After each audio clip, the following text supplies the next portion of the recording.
This is Boomer Life on CL 650. All I wanna do is have some fun. I got a feeling. And welcome back to the show. This is Boomer Life on CL 650. I'm Joanne Sutton. Joining us in the studio today from the BC Seniors Living Association, we have Executive Director Marlene Williams, along with Sam Zaitun, who's an educator and a program specialist with Vancouver Premier College. We also have Reid Wilderman, Director of Education from Vancouver Premier College.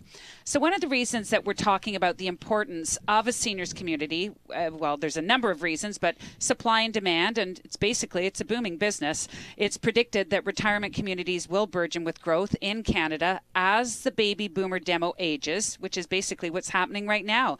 And we're learning to embrace the concept of retirement living and independent living. So, Marlene, do you actually have any statistics on this industry growth, or can you paint us a picture of where we're heading in the next couple of years? Or Well, actually, I just did some statistics for the Seniors Advocate. I did some statistics recently for her, and in the last 5 years, the new builds in relation to the retirement communities that already exist in British Columbia, in the last 5 years, it increased by 27%, which is huge. That is huge. And the projects that we know of that are either in development, going for permits, or ready to break ground or going to open within the next 5 years is another 17%.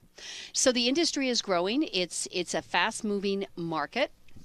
It is expanding to areas that it needs to be in, like up in northern Vancouver Island. There's quite a few development going up in northern BC, and then there's some in the Okanagan and that type of thing, as well as some here in Vancouver. So it is an industry that's growing, and it's growing probably quicker than your average industry, and so.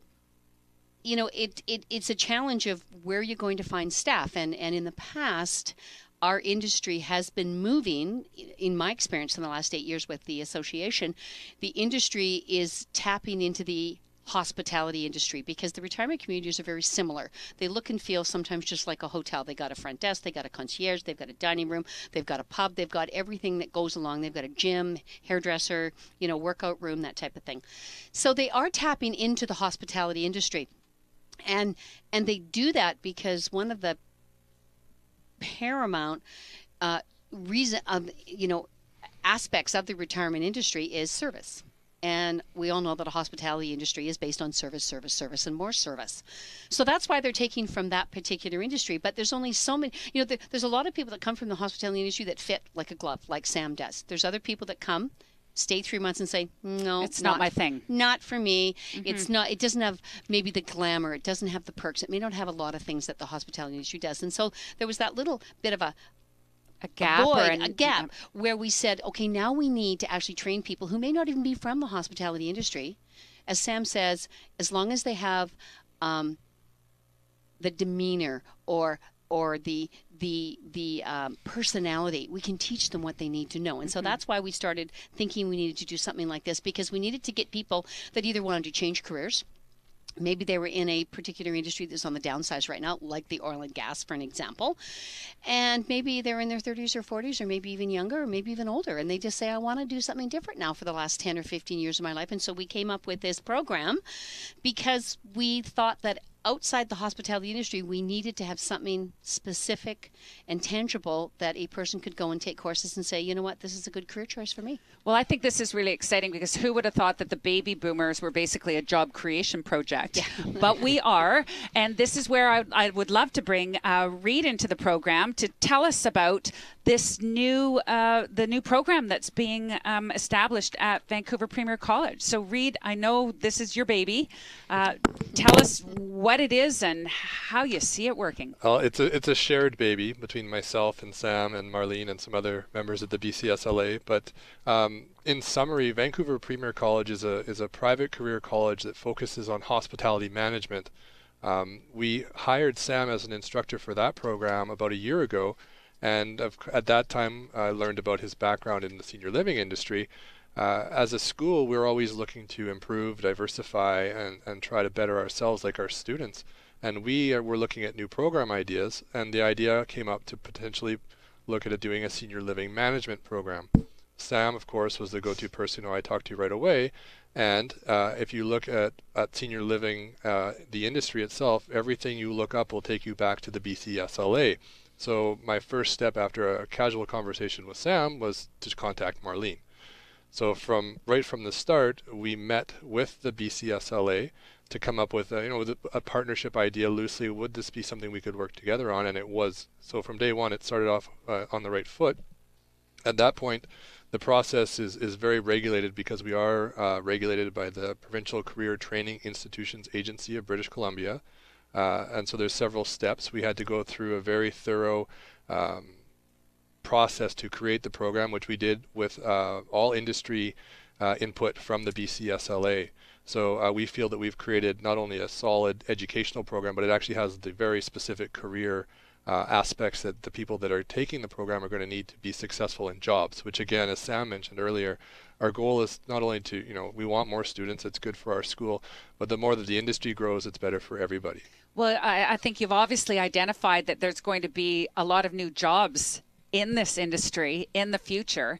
So you're trying to be proactive and prepare for that. Yeah, absolutely. And as Marlene mentioned too, there's such a link between hospitality management and now senior living management that the fact that our school and our programs are set up already for hospitality management, it was a much easier sideways move to also add in the senior living management than maybe it would have been for another school that focused on a different aspect of education. So tell us a little bit about the types of courses that will be offered in this program. Sam, can you speak to that? Certainly. We have, I'm going to break him down to two components. There, one component that can be taken, and it will help you out in any managerial position that you may have. For example, the Human Resources course. It's a Canadian-based human resources that will cover all your human resources needs as a manager, as well as your labor relation, etc. Then we have the managerial communication or business communication that will help you to communicate effectively in the business world, from verbal to writing to presentations, organization, etc. That also includes some human resources part, believe it or not, with a matter of hiring and interviewing, etc. So that's cover both, because really hiring the right person at the end of the day is what it's all about in any business. It comes down to that person being the right fit, right? Exactly. Yes. And then the leadership and management for the hospitality industry. So these three courses people can take and use anywhere they wish. And the other ones are more specific to the retirement industry, or the senior living industry. So the first one that we have is the operations of the retirement community. And this is an overall program that will cover the generic things that people need to know if they come into the industry as new people, that they want to learn about the industry, or existing members that in different positions with a general manager, a department head, or a supervisor that want to advance in their career. And they want to look, they probably know a lot because they've been working in the industry, but they might look at things from a different perspective, because as Marlene mentioned earlier, if you're going to have different people that have experience in the industry that are going to be teaching the course, so they're going to tell you what the instructors say, but they will also show you 20 different ways of how things are done, and all these are cards in your pocket to use when the time is right. So just different techniques of doing things. For example, in different classes out of 12 days or 15 days, when you work with a course like this, the Operation Retirement Community, we talk about the overall operation. What do people do? Why do seniors move to a retirement community? And getting engagement with the educator and the students about that. People need to understand why people move to a retirement community. So it's not just essentially like the inner workings of the property, which would be essential as well, but you're looking at a broader picture. Correct. Okay, for the operations course. And what else? What about the really delving into understanding an aging person? Is there anything like that? There is, apart from the overall operation that touches on every department almost of the community itself or the building, and how it's all connected together. We have different programs as well. For example, the concept of selling to senior. It's not your selling in a car lot or in a hotel, or it's your relationship selling. It's how you're gonna talk to people. Why you need to understand why they came to see you in the first place. They made the call. Maybe you had an advertisement somewhere, but they made the call. They come and see you. If you don't understand the reason why they came to see you In the first place, in right? the first place, something is not right. They missed the boat. And that is one of them. We have healthy aging and aging process of senior. Again, the students will just understand what's the aging process and how people age. We all age differently.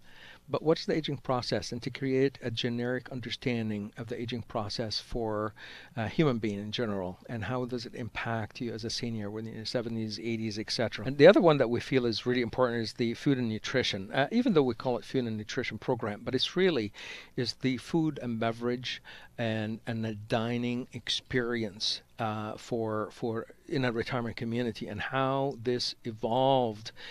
Even though nutrition is really important for anybody, any human being, never mind seniors. We don't want to tell seniors to eat this or not to eat that, but how nutrition is important. It's important for people that manage retirement communities to understand that, and to also implement a food and beverage concept like they do in hotels and restaurants, because people now want the variety. People want to have a martini, and people want to have a glass of wine, and if they don't, they don't. But how can you make the life a real good experience when you dine in the same restaurant every single day? How can you create an experience out of this? And hopefully we can engage in conversations that to give them a lot of ideas to help them out to succeed in that. So, Reid, as the educator from Vancouver Premier College, was it hard to narrow down these specific courses? Like, how do you take an entire life of a senior and narrow it down to train somebody in 6 different courses that they're going to be able to fulfill the need? That's a very good question, and as you hinted at, it's obviously impossible to do that. So what we really focused on, with this being a smaller certificate program, was what were the most important things that someone who was going to work in these communities needed to know. A, that would make them employable, and B, that would help to grow the industry and make it a more enjoyable experience for the people that live there, again, which creates growth for both industries. So we narrowed it down, again, meeting with the BCSLA and Sam's input, and we focused on the most important parts to start with, and it may grow in the future from there. And what can you tell us about how this program differs at Vancouver Premier College from anything else that's available right now in the province? Well, actually, there is one other program, as Marlene mentioned, at Thompson Rivers University. That program is 100% online, which, again, is benefit for a lot of people.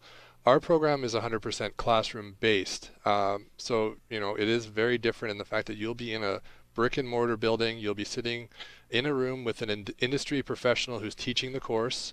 Face-to-face instructor. Face-to-face, our average class sizes are usually in the 15 to 20 range. We're not going to be in a big auditorium, or you're not going to be at a computer by yourself. So even across the country, when we were doing our research, Sam and I think there's about 5 programs that are actually offered in this area across the country, and we would be the first that's actually classroom-based. I just want to interject here, and one of the fun things that we've talked about, and I don't know whether it's materialized yet or not, was the nice thing about having a classroom, especially in the evenings, is that we can do field trips. So the classroom, it may be about operations, and it may be about dinner service, and hey, we're just going to take the students and take them over to Tapestry at Arbutus Walk and show them the seniors having dinner. I mean, we can do fun things like that. A lot of hands-on. To make it more interactive. And we'll have special guests coming in to talk about things like that too. And that's one of the nice things about Classroom. I also like the way that you've designed the program in 6-week courses, but you're not completely immersed in it. You're allowed to have a life at the same time. Like, it's almost like a part-time study where you can go 1 or 2 days a week. Is that how it's been designed? Yeah, exactly. And I think, again, from the start, when we met with Marlene and the BCSLA, we're pretty confident that a lot of the people that will want to take the course were probably working either in the industry or out of the industry already. So we wanted to set up the program as a part-time program where they could continue to work. People have families and responsibilities and bills, and still complete the program part-time in about 9 months. So it's a part-time commitment, but it's not a really, really long commitment. You're listening to Boomer Life on CL 650, and joining us in the studio today from the BC Seniors Living Association, we have Executive Director Marlene Williams, along with Sam Zaitun, who's an educator and a program specialist at Vancouver Premier College. We also have Reid Wilderman, Director of Education from Vancouver Premier College. If you want more information about today's conversation, please go online to BCSLA.ca, and this conversation will continue in a moment about the leadership role of the BC Seniors Living Association, the role that they have in our province and our communities, and what kind of people might be attracted to take this new program at Vancouver Premier College. That's all coming up next on CL 650. Celebrating the baby boomer lifestyle. This is Boomer Life on CL 650.